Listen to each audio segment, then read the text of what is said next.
Welcome back to the Author Series on, guess what, the Integral Stage. I'm Layman Pascal on behalf of myself, Bruce Alderman, and the unspeakable future of life on Earth, and today we're taking a deep dive into a new work called Crossing the Threshold. This is a philosophical text that highlights the role of imagination, along with a new appreciation of nature and the ontology of feeling, in an attempt to grow beyond the Kantian gap between subject and object with the help of our pals Schelling and Whitehead. So if that's what sounds like fun to you, and I will attempt to blend the ultra abstract and the quite silly in a deliberate attempt to make this fun, then you're in luck and I love you. Because today's guest is someone I consider a legit philosopher, and it's also the guy I'd most like to see fistfight Jeremy Johnson in the parking lot outside a rowdy cowboy bar. It's Matt Segall. Hi, Matt. Great to be with you, Layman. Really appreciate that intro to the book. It's perfect. And Jeremy and I have, I guess, not had enough drinks yet to actually get in a fist fight, but we'll see what happens. Yeah, I think maybe you could take him. We're similarly sized. I think we're in the same weight class, but I haven't seen him throw down yet, so I can't really prejudge the situation. The first thing I want to do, having read this book, is to thank you. And not for the nuanced way that you handle Nietzsche, which is good, and I think reflects some of the conversations you and I have explored about the affinity between Nietzschean and Whiteheadian thought.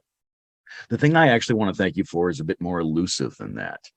It seemed to me reading this that it's partly a complex confession and apologetic for Matt Segall as shaman, that the text takes a careful analysis and cross-reading of European philosophers and uses that to justify the fact that you're focused on ether, imagination, inversions, the subtle perceptual possibilities of the senses, embodiment within and as vegetal ecology, descending currents of spiritual energy, and the ways in which godlike entities hold sway at a cosmic level over a reality permeated by quasi-animistic communicative subjectivities and powers.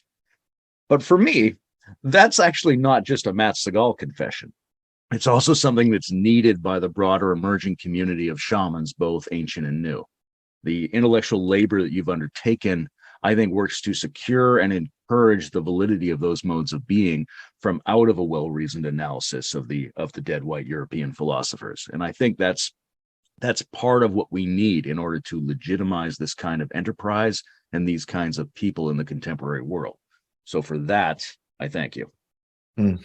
Well, you're very welcome, and I thank you for seeing me and hearing me, because that's exactly right. I think I wanted to look at my own lineage and inheritance, and obviously I've been influenced by other thinkers and practitioners who aren't just dead white guys. There's a few living white guys and gals that I cite as well in this book, but it's mostly dead white guys that I'm engaged in an exegesis and application of. But, for me to make sense of my own perspective on reality, I think I really did need to go deep into that particular lineage and show that there are resources here to do the sort of spiritual, embodied, transformative work that many people who are, white guys like myself might feel like they have to look elsewhere for.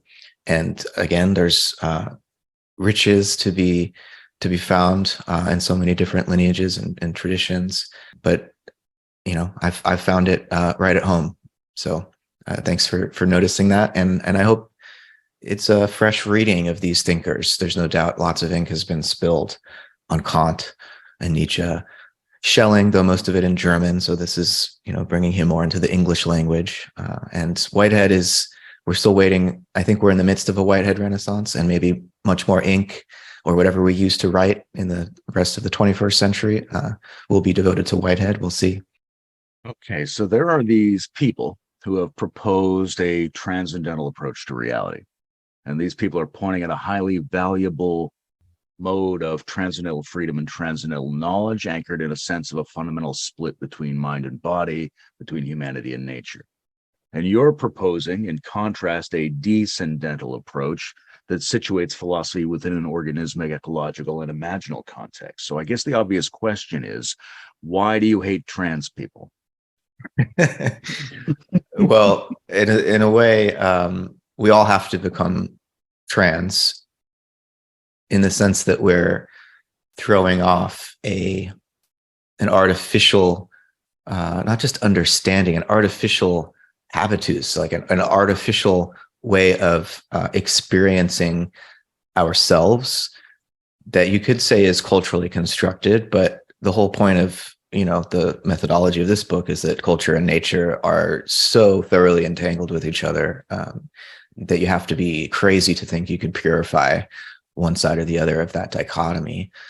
And so, the descendental is an attempt to recover all that had been obscured, repressed, and buried in the rationalistic, but even also the modern empiricist approach, which, though, empiricists would say, oh, we're just really trying to pay attention to what the senses reveal to us, the information, the data provided to the senses. And so you could think that that's embodied, but it turns out that this construal of sense experience as solely about sort of qualia delivered by the external world as a sort of just like assemblage of disconnected parts was kind of the way that Hume would talk about sense impressions, right? That this is a really abstract way of construing our perceptual embeddedness in the surrounding world. And so empiricists, just as much as rationalists in the modern Western philosophical tradition, and I mean, we could go back to the ancients as well, though I don't think they're quite as disembodied as the modern Western philosophers from Descartes through Hume and Kant and so on. And so by inverting this transcendental maneuver, where things sort of culminate in Kant with his transcendental approach to philosophy, that there are certain cracks in the Kantian edifice that I try to sneak through here, particularly his treatment of aesthesis or perception in his transcendental aesthetic. But the descendental approach is to say, hey, wait a minute, perception, this might sound obvious, is an embodied process, and the body is not limited by the skin boundary. If we're to take a strictly scientific and even fully materialistic, if you want, approach to that question, what is the body? It's the entirety of the universe in space and time, right?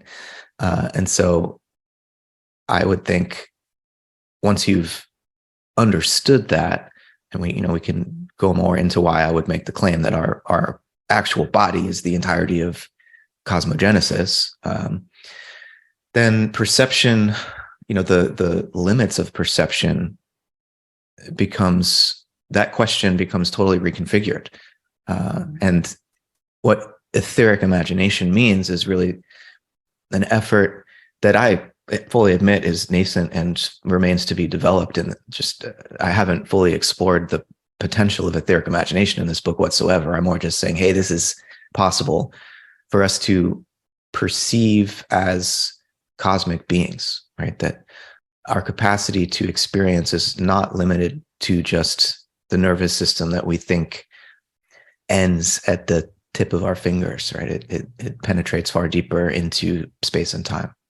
So that's basically what I'm going for with this idea of descendental philosophy. Yeah.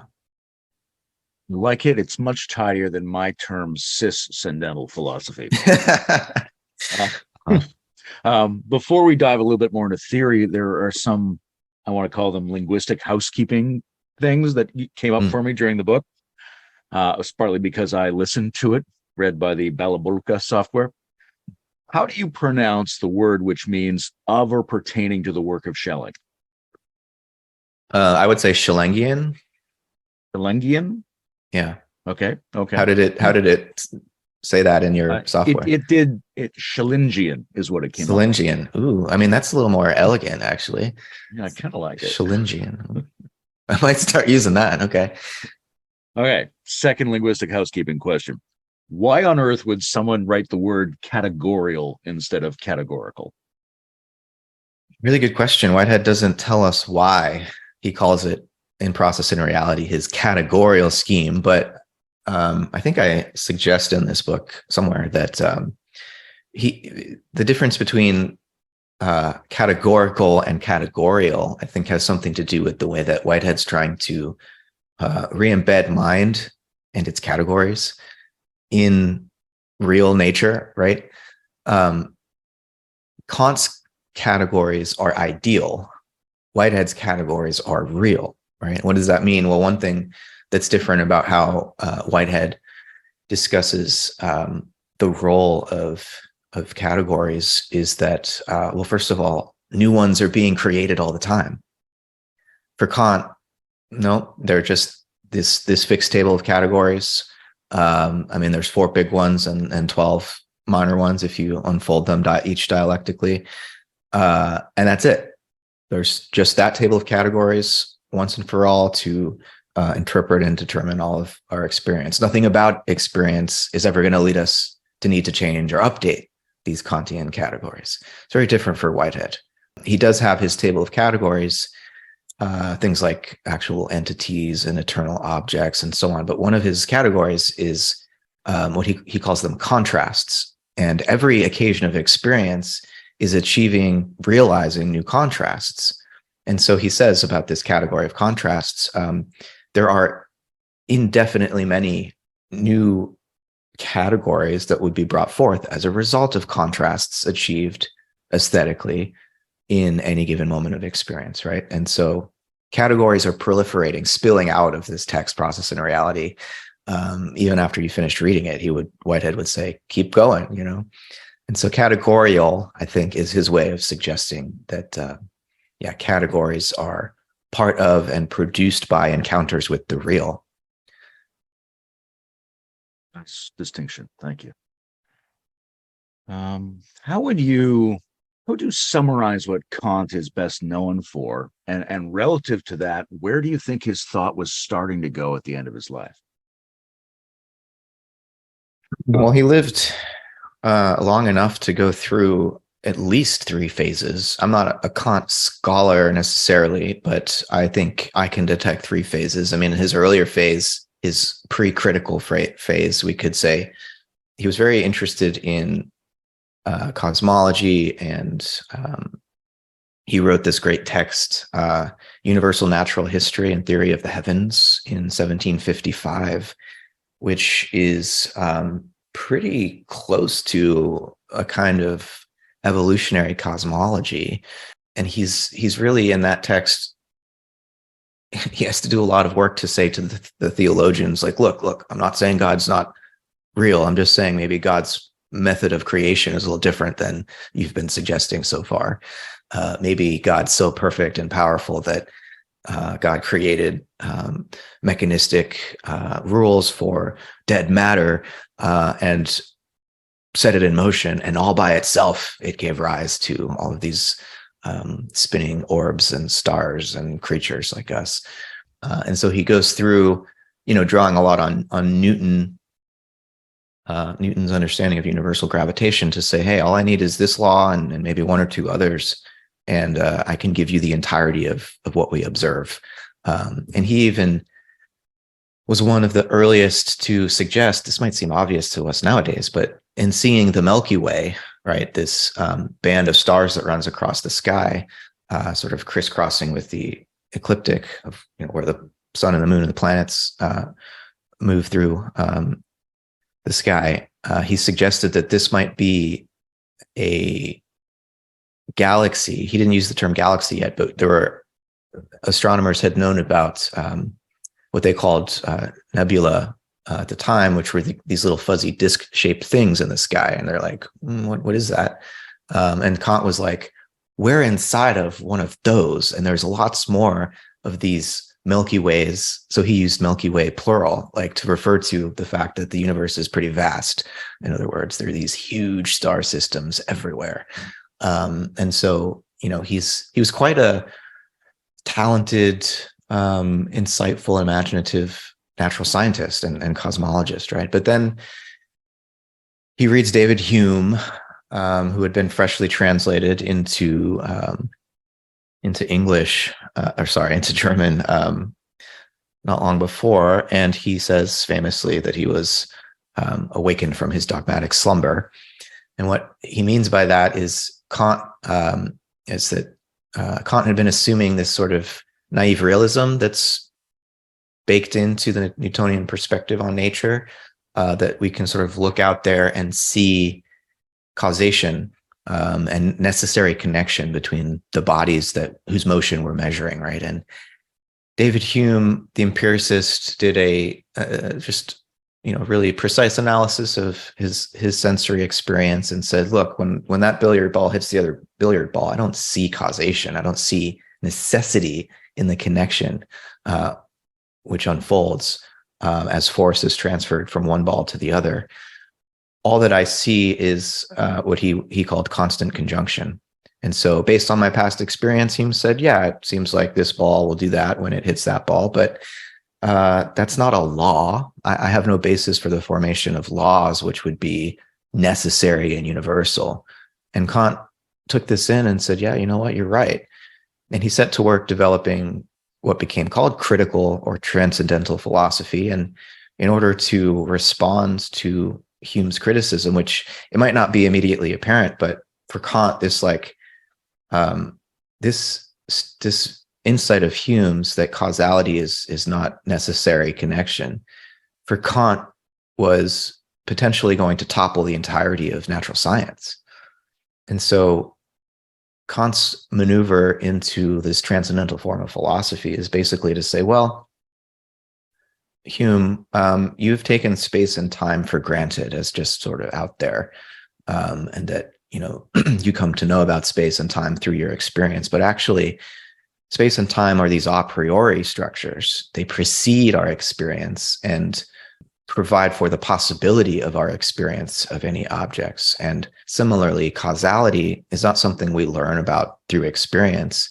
It's this necessary structure that's pre-installed in our mind, which provides for the very possibility of any experience at all. If we didn't have this category of causality, we couldn't make sense of our perceptions. And so Kant's transcendental maneuver is basically to say that the subject doesn't conform to objects in its environment. The objects have to conform to the subject's way of sensing and knowing those objects, right? So we have space and time as what he called forms of our intuition, and we have the categories I spoke of earlier as the concepts that we use to determine, to organize, to logically relate what comes to us through our sensory perceptions that are pre-formed by space and time. And so in this way, Kant's able to reestablish the logical foundations and the metaphysical possibility of science. But the problem is, after this Kantian move, scientific knowledge of nature is merely apparent, merely phenomenal, right? We know nature as it appears to us in this lawful way that Newton and other mathematical physicists were describing. What nature is in itself, Kant said, we can't know. He said that this realm of things in themselves, or noumena, as opposed to the phenomenal realm, we could mark with a mere X, like an algebraic symbol, as a placeholder, just to say, we know that it exists, but we know absolutely nothing about what it is.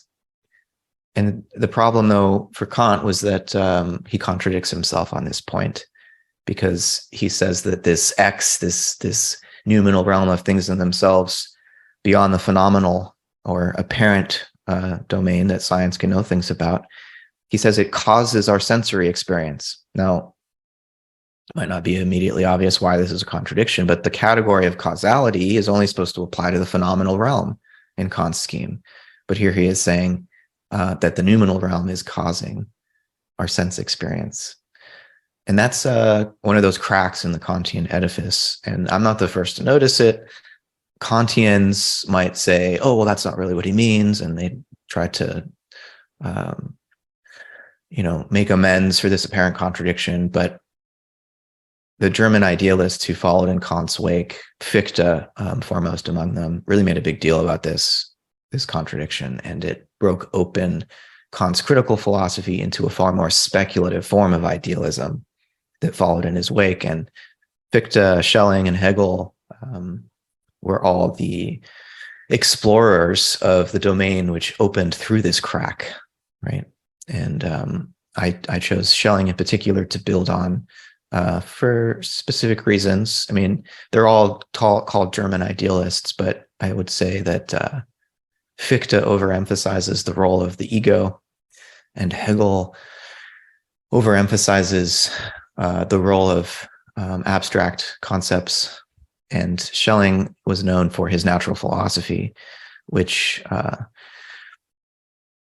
he carries forward this Kantian evolutionary perspective, but he does so in a way that doesn't evacuate nature of mind, right? But that sees nature as, to varying degrees, ensouled and intelligent, and that what evolution is the, in a way, the potentization of nature, and that the human form is the flowering of this process of unfolding potencies through different stages of self-organization, right? And so Schelling is a precursor to Whitehead in the sense that he's going through the Kantian threshold, like taking this new transcendental method very seriously, but then seeing how in Kant's own philosophy, certain cracks open up and that we need to go further than Kant, right? We can't go back before Kant, but we need to go further than Kant. Something I find almost charming about the way in which the attempt to say we don't know anything about the objective world actually forces us to presume a few things about the objective world, so that we're never in a position where we don't think we know something about it. That's kind of it gives me joy to think of that fact.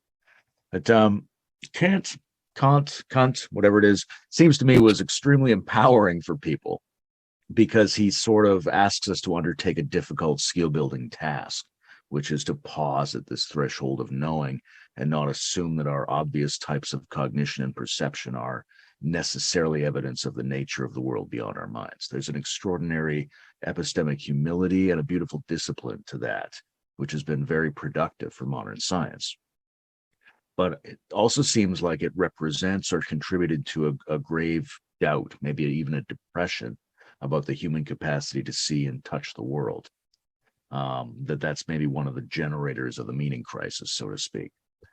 But what I think I'm hearing lately, what I'm hearing in your book, what I'm hearing in my conversations with John Vervaeke, is what I would describe as a new kind of optimism, a complex intellectual renewal of the confidence that there really is a reality and we really can engage with it because we're part of it, and that our inner knowings are reflective of the structure in which we are embedded, rather than being some weird solipsistic anthropocentric twilight zone isolated from the rest of reality.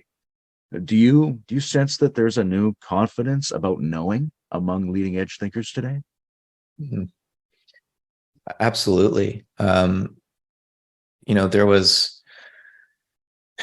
a lot of Kant, in a sense, is doing in a German way what the French were doing in a French way with the political revolution which had occurred 1789. Kant is liberating philosophy from certain dogmatic forms of knowing, which were too quick to project our own habits and our own culturally inherited modes of understanding onto the real and say, well, this is just how it is because that's how my dad told me it is, and that's how his dad told him it was. And Kant didn't actually see himself as building a wall between the human mind and reality. He wasn't trying to say we just can't do metaphysics. He was trying to inaugurate a new method of metaphysics that would be scientific. And so he didn't intend to lead to this cynical form of postmodern pessimism about what we can know and what's real, and the reduction of all knowledge claims to the imposition of some power structure or what have you. but that's what the effect has largely been.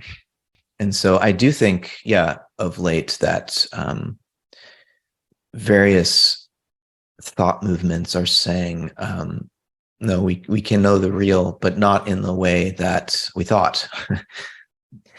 One of the things that happens in the wake of Kant, in Fichte, who I brought up, is that this dichotomy that's in Kant between practical philosophy and theoretical philosophy is important to understand.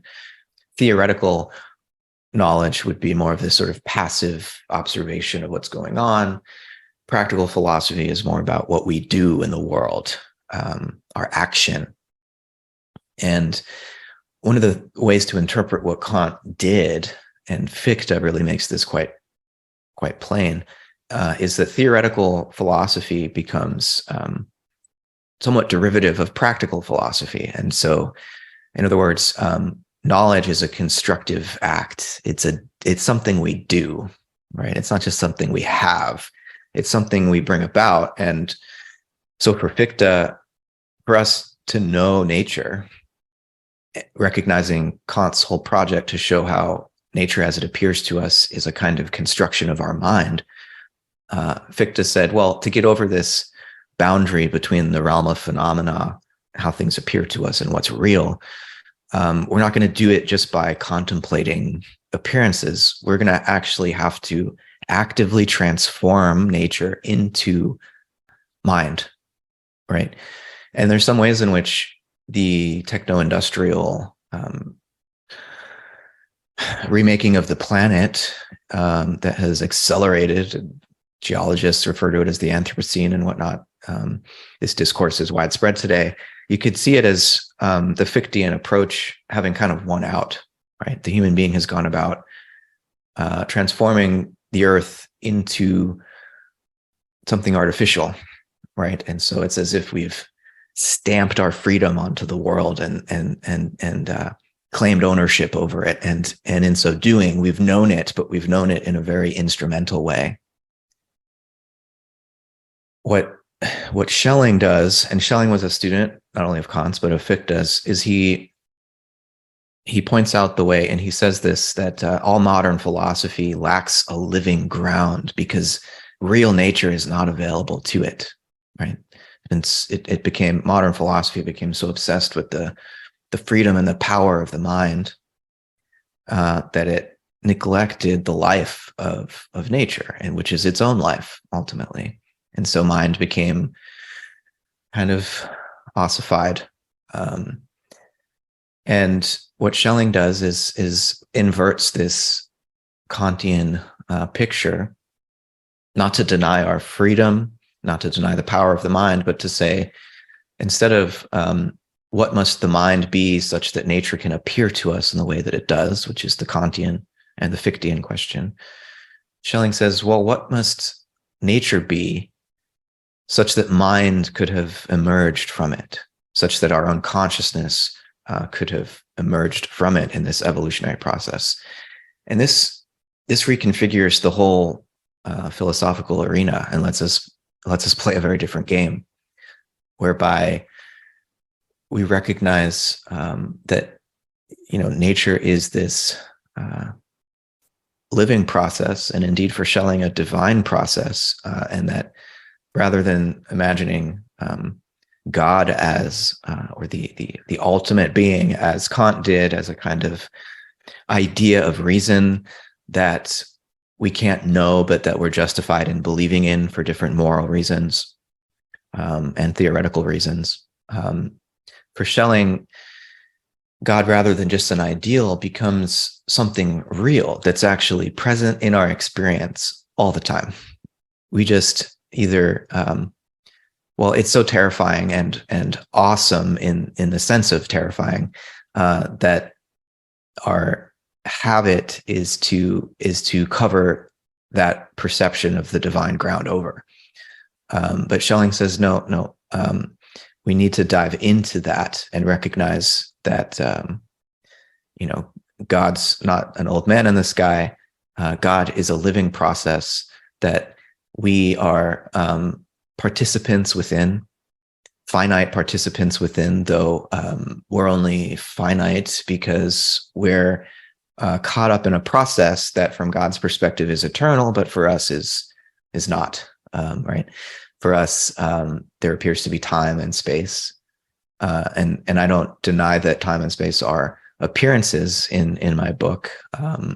I rather suggest that time and space, rather than being forms of intuition that human minds come pre-installed with, time and space are more like the fabric of relationship that binds all creatures together, right?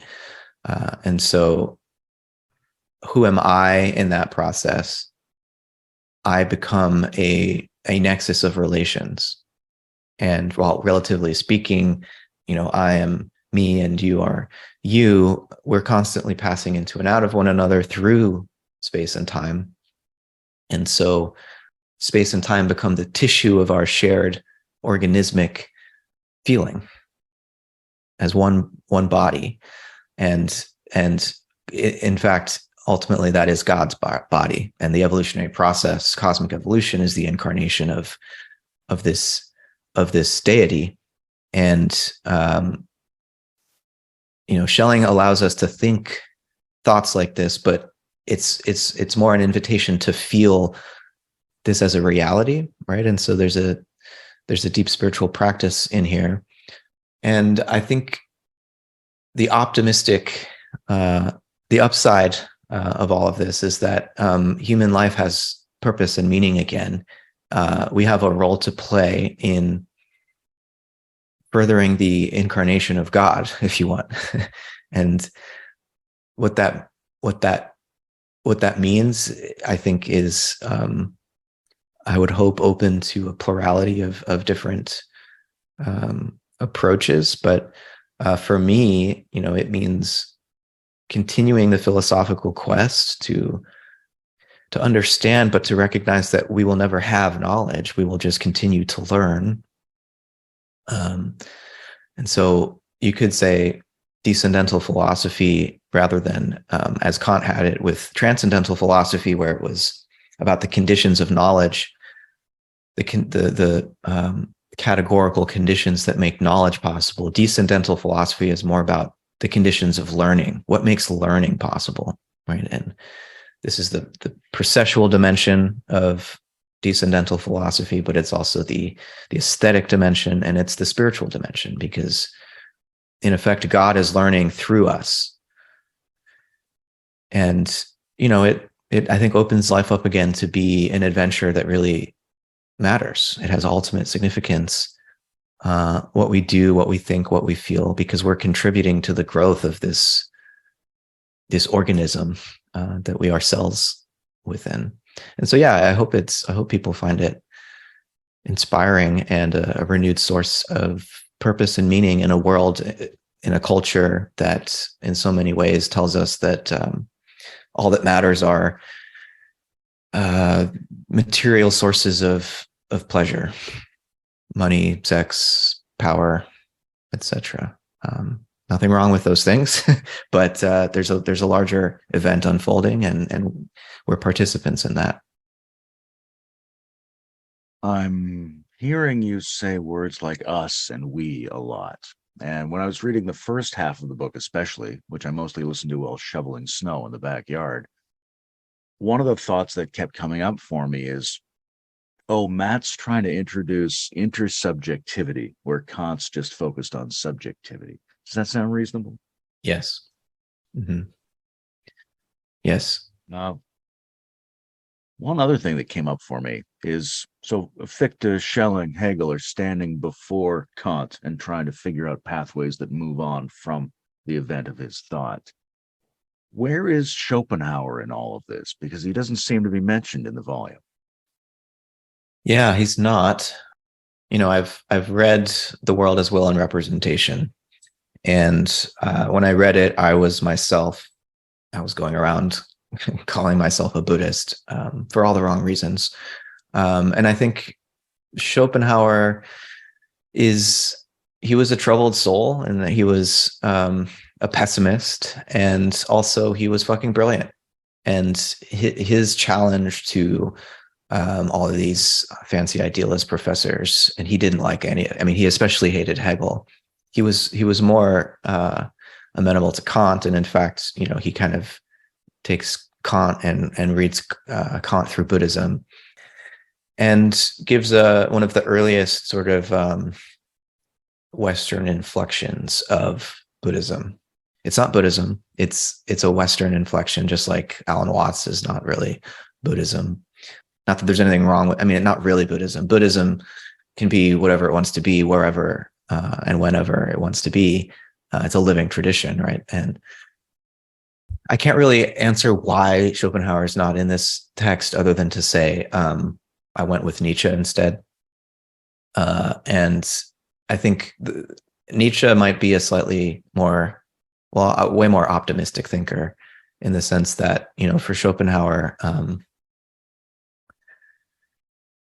all of reality is just this sort of accumulation of will or desire, and there's nothing we can do except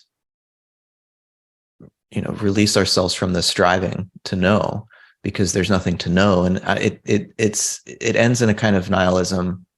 And there are, I'm sure, people who would defend Schopenhauer from this, but I preferred to think with Nietzsche, just because he is very clearly striving for a post-nihilist relationship to the real. And that's what I'm striving for too. And so I didn't mean to slight Schopenhauer. Again, I think he's brilliant. It just, he wasn't a thinking partner that I wanted to dance with in this particular round.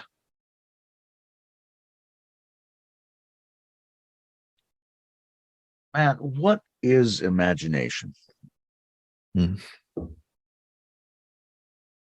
Well, most people would say, just to start with the sort of common definition, that it's this faculty or this power that we have to take sensory impressions that we've gathered up from past experience and rearrange them. We can take this color red that we really like and sort of detach it from the stop signs that usually display it to us, and we can, in our imagination, paste it onto a beautiful balloon, and so imagination can be thought of in this sort of really deflated way as just the capacity to break down sense perceptions and rearrange them into fantastical objects in our mind's eye. That is a capacity that we have, but I would agree with Samuel Taylor Coleridge and say that that's not the full extent of our imaginative capacity.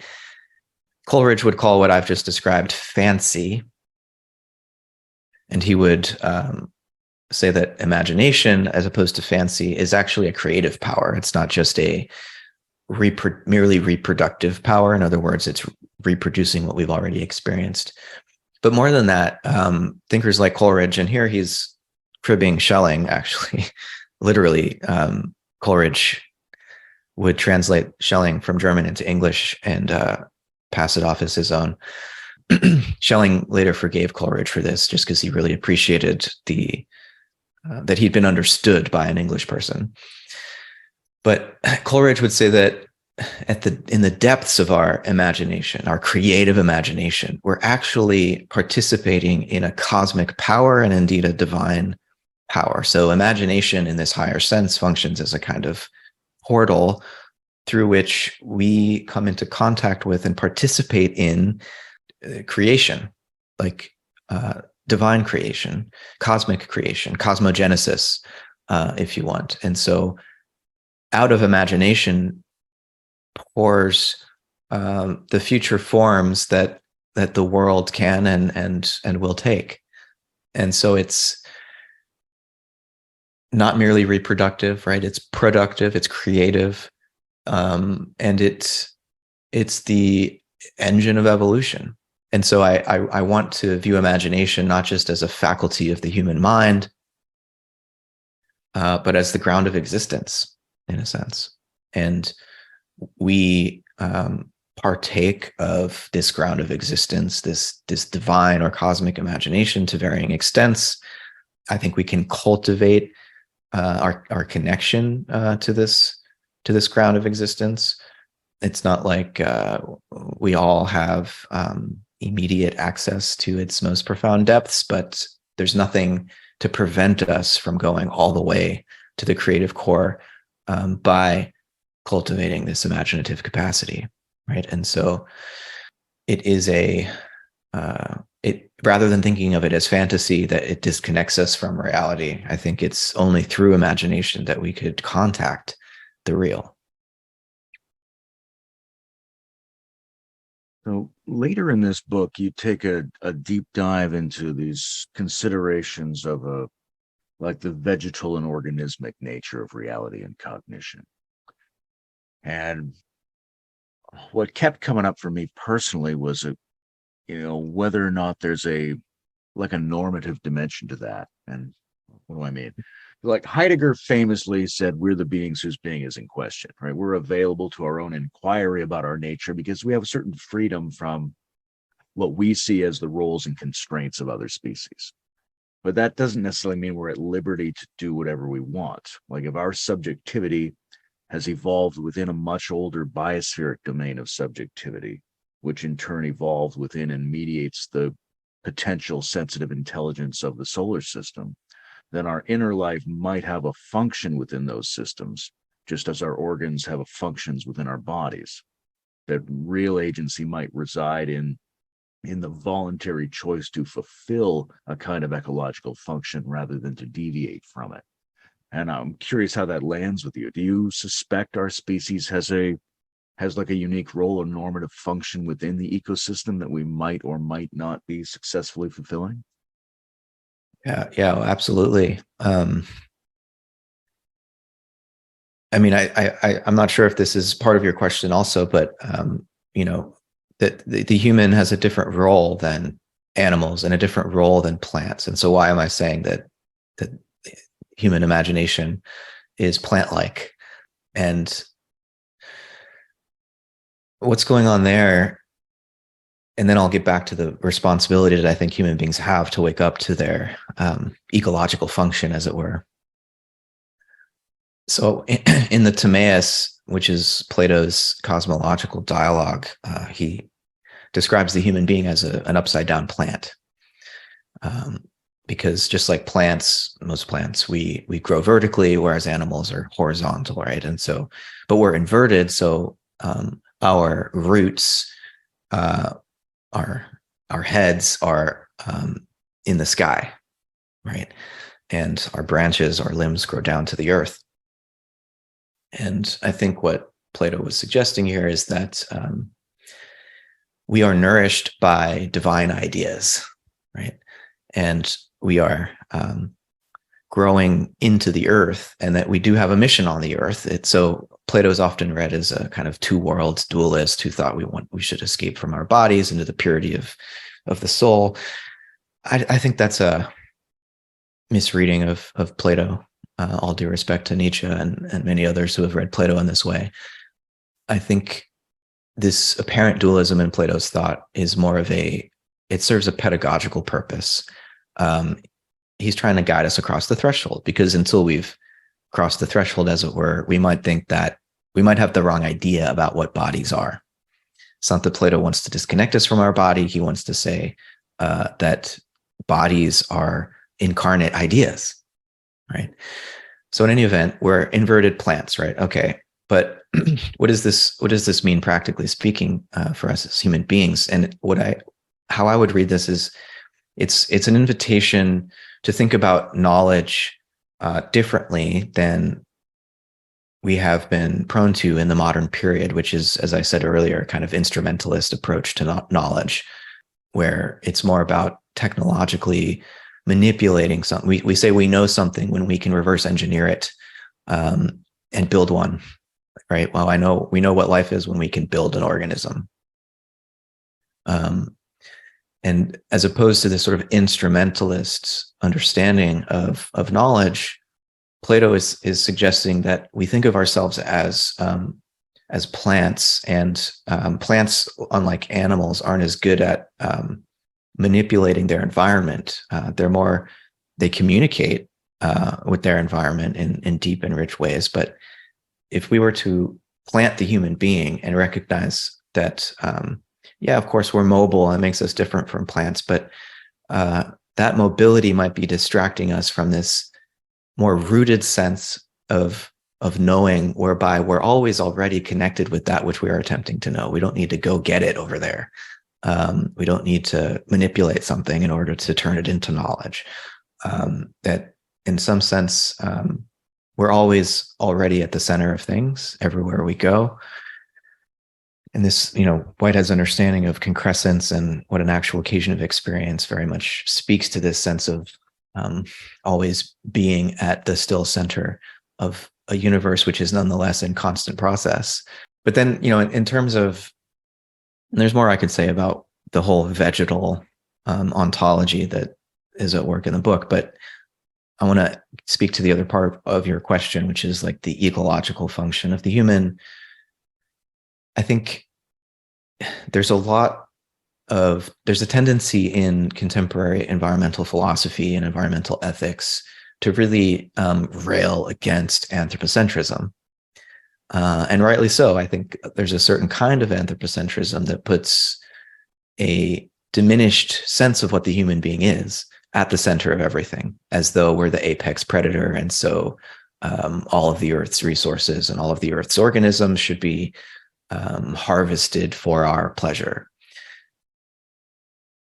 That form of anthropocentrism does need to be challenged, but I think there's a higher sense in which that the human being is the consciousness of the earth, and that unless we become responsible for the power that we have, and unless we live up to our potential as participants in cosmic imagination, what makes the human unique, I would say, is that we can participate with full consciousness because we have freely decided to, whereas there's no freedom in the behavior of other organisms. I'm not saying they're not all creative and wonderful and capable of novelty. I think freedom is something different.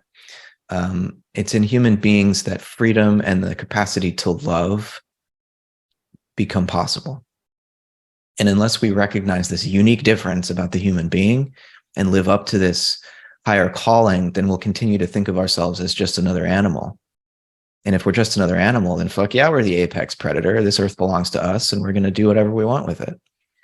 But if we're able to become conscious of our power and freely choose to be beings of love, then I think the earth community would welcome our presence. And this is a nuanced point, right? Because we're decentering a less developed understanding of what the human being is, absolutely, but we're recentering our spiritual potential and saying that, we really do need to wake up and take responsibility for who and what we are.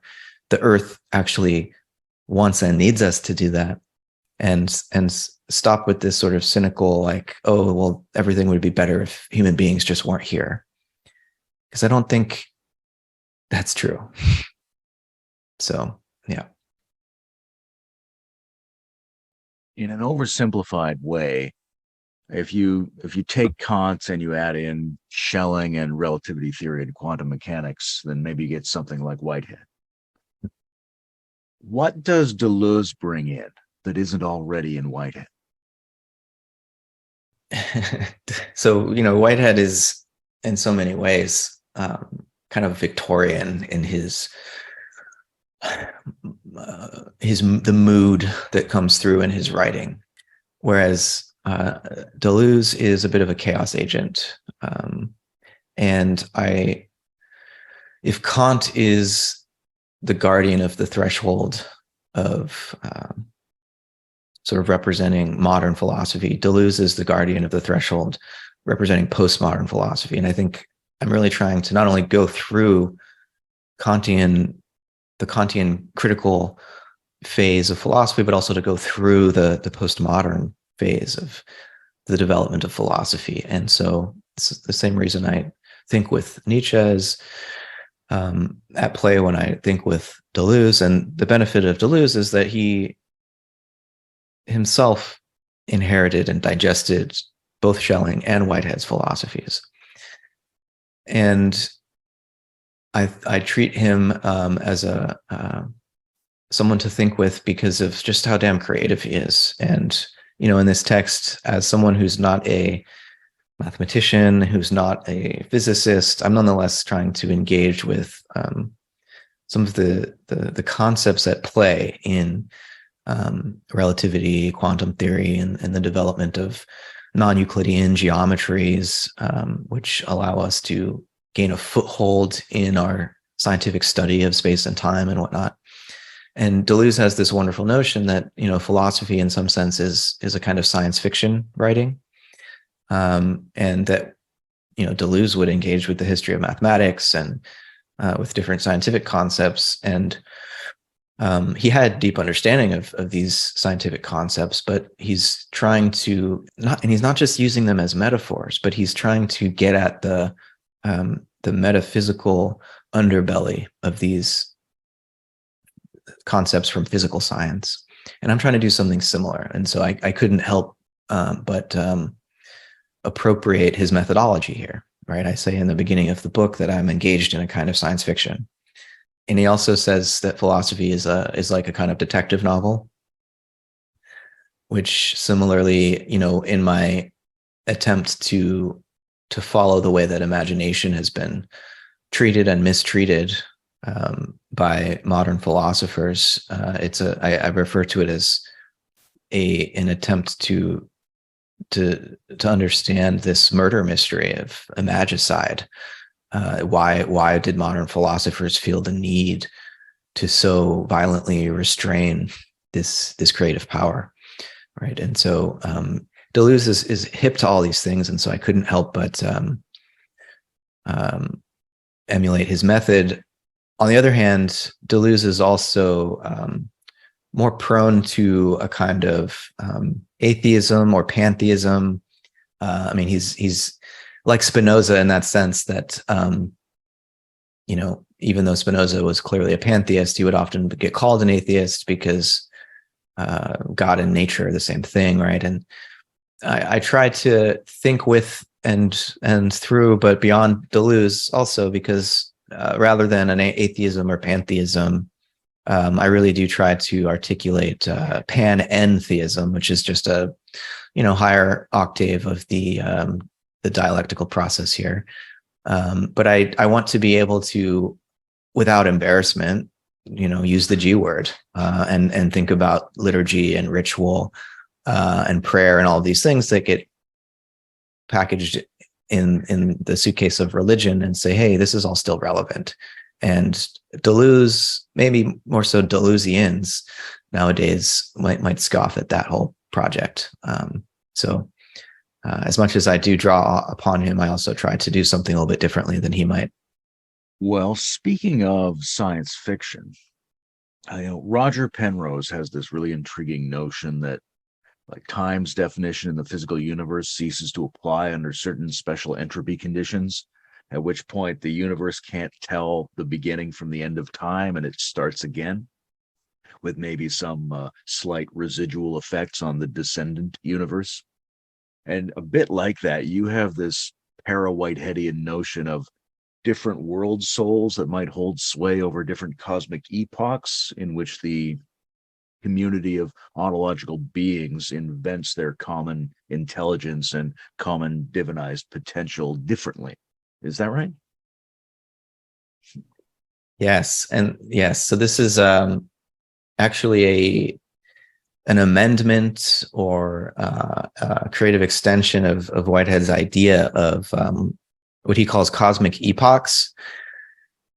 But in Whitehead's philosophy, so far as I can tell, the way it's written, different cosmic epochs or sort of evolutionary phases of creation and destruction, where a totally new form of order displaces the old form of order. So it's as if you're in a different universe. Whitehead would still say that God, the primordial nature of God, remains unchanged throughout this process of different cosmic epochs arising and perishing.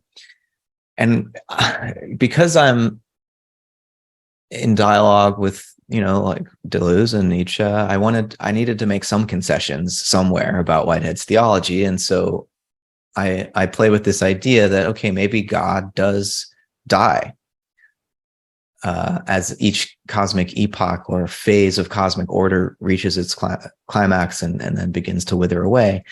God dies with it, but God is also reborn as this, Penrose refers to it as the cyclic cosmology, that there's cycles of death and rebirth. And in a Dionysian way, God's going through this. And is it many gods, or is it a lineage of gods, a kind of God family? Is there kinship, some inheritance preserved as we move from one cosmic epoch to the next? And I think, embedded within one of these cosmic epochs, such as we are, there's so much beauty and order. There seems to be something happening here.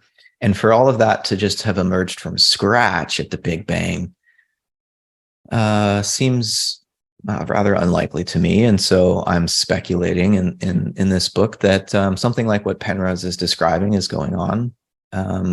Lee Smolin has a similar idea about black holes giving birth to new universes when there's a kind of evolutionary process whereby organizational tricks that worked in one universe are preserved and advanced upon in the next universe. And, so I'm just trying to expand a kind of evolutionary thinking to the cosmos as a whole, while retaining aspects of Whitehead's process theology, but just not allowing this primordial nature of God, which is a key category in Whitehead's scheme, to remain fixed and eternal, as if disconnected from all of this cosmic process that's going on. I want God to die with the world, but, also to be reborn. But God going through the threshold of death, I think, is perfectly in line with various religious and mythic traditions, or Christianity, obviously. And so, there's a way in which even Nietzsche and his sense that God is dead is just Nietzsche trying to really give more potency to this incarnational idea. Yeah, God died, but in some sense that just means that God died into us, and now we are responsible for continuing this work of divine creation, right? And so I don't know what cosmologists will think of this idea. I don't know what theologians will think of this idea, but I'll probably upset everybody equally. I want to say my least well formulated question. I'm not even sure exactly what I'm trying to ask with this, but I'm going to try to ask it anyway and see if anything happens. There's an apocryphal tale about Wittgenstein, that he asked a scientist why people used to believe the sun went around the earth, and the scientist said, that's the obvious conclusion to draw because that's how it looks. And Wittgenstein said, well, how would it look if the earth went around the sun? So of course it would be the same. We can't just tell ourselves a story about getting over naivete. We have to interrogate our assumptions about what constitutes conventional knowledge itself. And this popped into my head reading the book, because I began to wonder if the etheric imagination, vegetal thinking, whether these things constitute a reversal of how we normally see the world, or whether they're an articulation of how we normally see the world. Right? When is it valid to say descendental thinking is a shift beyond something? And when is it valid to say, well, that's how it looked all along, regardless of what we were saying? Does that make any sense? Yeah, it does. And I think that's not actually an apocryphal story, that this is a conversation that one of Wittgenstein's students, Elizabeth Anscombe, records. And, it's it's a thought-provoking response from and question from Wittgenstein, and I think what I'm trying to do in this book is actually do justice to common sense. Like, I'm not trying to affront common sense. I'm not trying, because there's so many ways in which the Kantian point of view and the whole idealist point of view is like saying everything you thought was real is an appearance, right?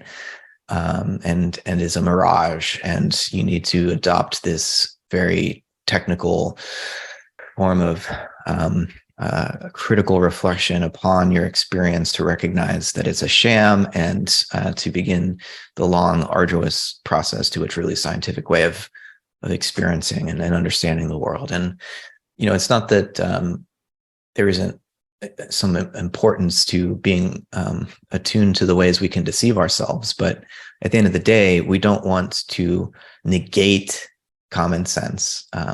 We need to, Whitehead says the philosopher's job is to weld imagination and common sense, right? And so there's the speculative imagination that wants to go beyond first appearances, but we also need to, at the end of the day, return to our everyday encounter with the world and find it meaningful, rather than denying that it is in contact with the ground of being, of existence. And so, yeah, I think we want the world as it immediately appears to us to contain within that appearance a profound meaning, right? Rather than it just being a veil. That in some sense, the elemental structure of our everyday experience, while we tend not to notice that elemental structure because it's in a way it's too obvious. It's too close to our eyes that we just see past it. But there's a profound meaning just in the fact that up is up and down is down. That that we live on the earth beneath the sky, and to really take in, it's a kind of elemental phenomenology. I draw on John Sallis in a short chapter in this text, who has written some beautiful texts on the phenomenology of our encounter with these, what he calls elements: the sky, the earth, the horizon, the sea, these sort of natural powers that are present in every, like air, the things that are present in our everyday experience that we just don't notice. Whitehead similarly says that it takes a rather unordinary mind to do metaphysics, because metaphysics is an analysis of the obvious, right? All the things that we take for granted. And so rather than philosophy being this esoteric pursuit of some hidden secret truths, in so many ways, it's really just about paying attention to what everybody already knows.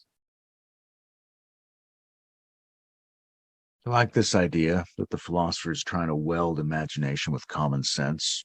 I think you mentioned in the book that Whitehead also called the philosopher a critic of cosmologies. I sometimes call philosophers difference workers, who are like sex workers who specialize in determining whether a common distinction is unreal or whether a seemingly singular concept conceals the need for an additional distinction. Nietzsche kind of described the philosopher as a commander of worldviews who discovers new values by making new arrangements and new orderings of the virtues. What's the Matt Segall take? What's a philosopher, Matt? I can't do better than Plato here, and even having created the term lover of wisdom, because as I was saying earlier about this shift from philosophy being about knowledge to being about learning, I think it's contained in this idea that despite Hegel's claim, to have finally become wise and no longer just be loving wisdom, he is wisdom. I think that's, he's claiming to be a sage. I wouldn't claim that. I would claim to be in love with wisdom, and to be in love with wisdom is to be engrossed in a process of learning, and every conversation with other lovers of wisdom is an opportunity to deepen learning. And so I think, for me to be a philosopher is to never be satisfied with the knowledge I might think I've collected in my backpack. Like it's rather to be perpetually open to surprise and to the novelty that comes through relationship, the novelty that comes through being always open to deep dialogue across difference, and to recognize, it's kind of a faith, I guess, that I have, that differences can always be reconciled, but never once and for all. There will always be new differences which arise that need to be reconciled, but that they can be reconciled. I think as long as we are in love with wisdom, that reconciliation can be achieved. And it's a philosophical faith, right, that would that I hold, that leads me to believe that. But I definitely see the philosopher is not a lone ranger. Not only do I need my fellow philosophers, they're human beings, but there's something to be learned from every creature, something to be learned from plants. There's something to be learned from a specific species of plant. I don't want to just use a sort of generic category here. Really, there's no such thing as plants and animals. There's like specific individual beings that we categorize in these ways, right? It's easier to come up with a generic category for plants and animals, and even the idea of a species is still an abstract categorization of individuals, each one unique. But many thinkers, from Teilhard de Chardin to Rudolf Steiner, have said the human being isn't just another species; we're like another kingdom of life, right? And so I think the philosophical project is a uniquely human undertaking, even if we human beings have much to learn from other creatures. There's a sense in which there will always be a multitude of cosmologies, and that I don't expect to have the final word on the right cosmology, right? Because each of us is a walking cosmos, a microcosm, and it's through dialogue that we come to overlap to some degree or another, and arrive at some common sense of or for what's going on here. But yeah, it's an endless process. So that's why I'm a process philosopher, I guess. The possibility of deep differences amongst plants puts me in mind of plant medicine, and it leads me to a question that's a bit like, okay, we've got this dialogue network of philosophers. We have these love-driven or seduced followers of wisdom trying to reconcile positions and elicit the forms of knowing which have the force of being. But it seems like most people are not capable of or interested in doing real mind work in that sense. What do you think the role of other technologies are? Art, neurochemistry, psychedelics, participatory ritual, in bringing many people into the embodied relational contemplation of the real? Well, I think immediately of the Platonic Trinity, the true, the good, and the beautiful, and those who do mind work, who fashion concepts. We're really oriented towards the truth, you could say, but the good and the beautiful are coterminous with the absolute. And so artists who work with material to bring new shapes and sounds, textures into the world, are engaging in cosmic imagination just as much, if not in some ways more so, than those of us who work with concepts. And those who are oriented toward compassionate work in service of sentient beings who suffer, are aligning with the good, and in this way also advancing the work of cosmic imagination. And so, in proper integral spirit. I think, those of us who do have more facility or who are just more called to one or another aspect of this Trinity really we do need each other, and we do need to attempt to balance ourselves out. And so I can speak personally that I'm still seeking that balance. I really do need to cultivate more artisanal skills as a craftsman, right? And I kind of long for this because it's a underdeveloped part of myself, right? And so, for those for whom the conceptual realm and is not as developed, and for whom books of philosophy are the last thing that they'd ever want to read, whether they just find it boring or can't make sense of it, I would say you do have the capacity to think, and you just need to let your eyes adjust to what might first appear to be darkness, and you'll begin to see the contours of these concepts. So, we need to recognize that inevitably there are differences in capacities across these domains of human expression, and try to, grow into those areas where we're underdeveloped, right? And so I certainly don't think of the work of the philosopher as